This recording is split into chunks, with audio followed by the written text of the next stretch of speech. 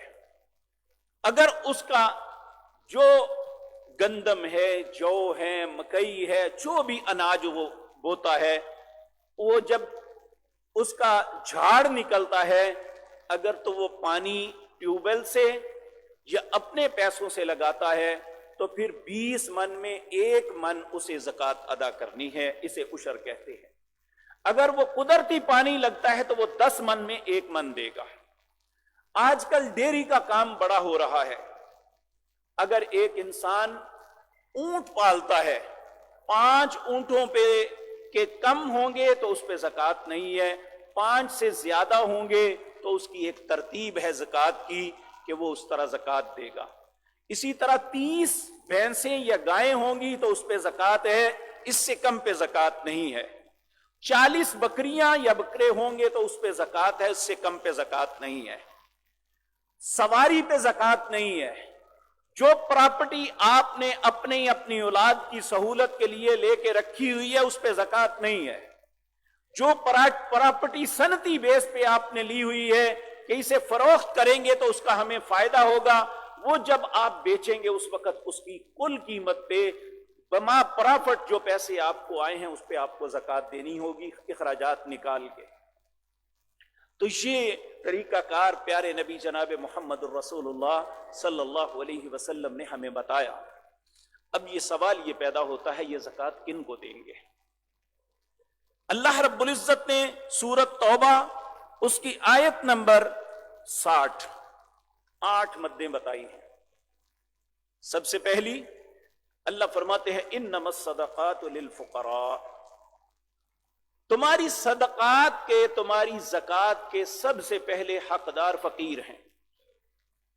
اب سوال یہ پیدا ہوتا ہے فقیر کون ہے؟ ہماری لغت کے اعتبار سے، ہمارے ذہن کے اعتبار سے یہ جو مانگنے والے آتے ہیں یہ فقیر ہیں، ایسی بات نہیں ہے، یہ پیشہ ور گداگر ہے۔ فقیر کی تعریف اللہ نے سورۃ بقرہ کے اندر خود فرمائی، کہا للفقراء۔ فقراء کون ہیں؟ پہلی نشانی ان کی یہ ہے احصروا فی سبیل اللہ، جنہیں اللہ کے رستے میں قید کر دیا جاتا ہے، روک لیا جاتا ہے، غلام بنا لیا جاتا ہے، جس طرح کشمیر کے مسلمان، جس طرح شام کے مسلمان، فلسطین کے مسلمان، اور جو کفار نے جنہیں اپنے شکنجے میں گھڑا ہوا ہے، یہ فقیر ہیں۔ للفقراء۔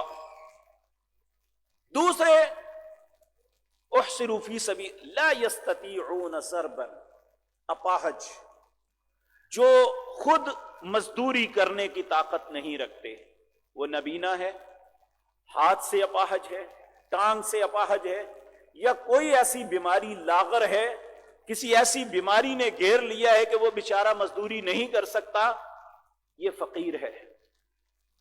لا یستطیعون ضربا فی الارض، ایک سفید پوش ہے، یحسبهم الجاہل اغنیاء، جس کو اس کے متعلق پتہ نہیں، وہ سمجھتا ہے کہ یہ تو اچھا بھلا ہے کیونکہ وہ مانگتا نہیں ہے۔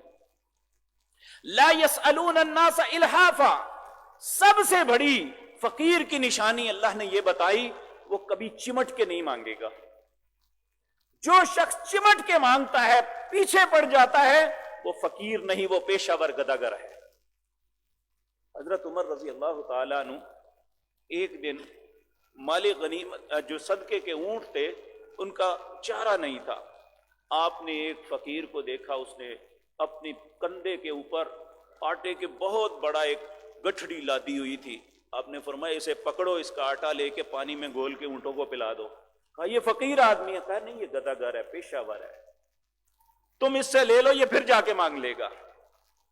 اور حقیقت بات یہ ہے، کبھی ان کی جھونپڑیوں میں جا کے دیکھیں، یہ فقط عیاشی کے لیے یہ سب کچھ کرتے ہیں، العیاذ باللہ۔ اگر کوئی سب سے پہلے آپ نے دیکھنا ہے اپنے رشتہ داروں میں، اپنے عزیز و اقارب میں۔ یاد رکھیں، ہمارے ذہن میں ایک تصور ہے، اکثر لوگ اس کا سوال کرتے ہیں، کیا بھائی کو زکوٰۃ دی جا سکتی ہے؟ بہن کو زکوٰۃ دی جا سکتی ہے؟ صرف ماں باپ کو زکوٰۃ نہیں دی جا سکتی، ان کا حق ہے، ہمیں ہر صورت ان کا حق ادا کرنا ہے۔ اگر اولاد میں بھی کوئی بیٹی یا بیٹا ہماری کفالت سے نکل گیا ہے، وہ اپنا کرتا ہے لیکن اس بیچارے کی پوری نہیں پڑتی، تو اس کا بھی حق ہے۔ یاد رکھیں، جو شخص اپنی زکوٰۃ اپنے خون کے رشتہ داروں کو دیتا ہے، اور ایک وہ شخص جو اپنی زکوٰۃ غیروں کو دیتا ہے، دونوں میں فرق کیا ہے؟ جو اپنوں کو دی اس کے 2 اجر ہیں، ایک اس نے صلہ رحمی اپنے رشتہ داروں سے کی، اور دوسری اس نے اللہ کا حق دیا، 2 اجر ملیں گے، اور اگر عام آدمی کو دیتا ہے تو 1 اجر ملے گا۔ تو اس لیے میرے عزیز بھائیوں، ہمیں سب سے پہلے کوشش کرنی چاہیے اپنے عزیز و اقارب میں دیکھیں، دوسرا اپنے پڑوس میں دیکھیں کہ ممکن ہے اس کا گھر تو اپنا ہے، وہ اپنے گھر میں رہتا ہے، کیا وہ سحری افطاری بھی کر سکتا ہے؟ کیا اس کے بچے ناشتہ دودھ پی سکتے ہیں؟ ہمیں دیکھنا چاہیے۔ نبی کریم صلی اللہ علیہ وسلم نے فرمایا، جب اپنے گھر میں اچھی ہنڈیا بناؤ تو اس کا شوربہ لمبا کر لو، اپنے پڑوسی کو بھی دو۔ ایک دن حضرت عبد الرحمن بن عوف گوشت کا ایک ٹکڑا قصاب سے لے کر ایسے ہی آ رہے تھے، تو حضرت عمر نے چھین لیا، کہنے لگے کہ غربا کو ترساتے ہو، اسے لپیٹ کے لاؤ کہ وہ دیکھیں گے، وہ کیا سوچیں گے کہ ہمارے بچوں کے لیے نہیں ہے اور ان کے لیے ہے۔ اس لیے ہمیں ایسا کام کرنا چاہیے جس سے انسانیت تڑپے نہ، بلکہ انسانیت کی بھلائی ہو۔ زکوٰۃ کا نظام اللہ نے بنایا ہی اس لیے ہے کہ اس سے غریب کا حق اس کے گھر تک پہنچے۔ نبی کریم کی خدمت میں ایک شخص آیا، اس نے آ کے سوال کیا، یا رسول اللہ کچھ عطا کیجئے۔ آپ نے فرمایا بیٹھ جاؤ، اس معاملے میں اللہ نے نہ میری مانی ہے نہ کسی اور رسول کی، اللہ نے مدیں خود مقرر کی ہیں، اگر تمہارا حق بنتا ہوگا تو ضرور دوں گا، لیکن اگر نہیں حق بنتا تو میں نہیں دوں گا۔ کیونکہ اس زکوٰۃ کو اس طرح لٹا دینا یہ بھی بات نہیں ہے، ہمیں حقدار کو ڈھونڈنا چاہیے کہ کون اس کا حقدار ہے اور اسے عطا کرنا چاہیے۔ جس طرح نماز کے لیے ہم بڑے اہتمام کرتے ہیں کہ میری نماز ضائع نہ ہو جائے، میرا حج ضائع نہ ہو جائے، میرا روزہ نہ ضائع ہو جائے، اسی طرح زکوٰۃ کی ایک عبادت ہے، ہمیں اس معاملے میں احتیاط کرنی چاہیے کہ جس کا حق ہے اس تک پہنچنا چاہیے۔ اللہ ہمیں ایسی ہی توفیق عطا فرمائے۔ دوسرا ہے والمساکین، مسکین اس شخص کو کہتے ہیں جو مزدوری کرتا ہے، مزدوری کرنے کے باوجود اس کے پاس اتنی اجرت نہیں ہوتی کہ وہ اپنے گھر والوں کی اچھے طریقے سے کفالت کر سکے۔ اللہ رب العزت کو ایسے انسان پہ بڑا ہی رحم آتا ہے کہ جو محنت بھی کرتا ہے، مانگتا نہیں ہے، لیکن اس بیچارے کے گھر کی کفالت پوری نہیں ہو سکتی۔ ہم نے اچھا طریقہ جی، اگر اس کے گھر کی کفالت نہیں ہوتی تو وہ اولاد ہی نہ پیدا کرے۔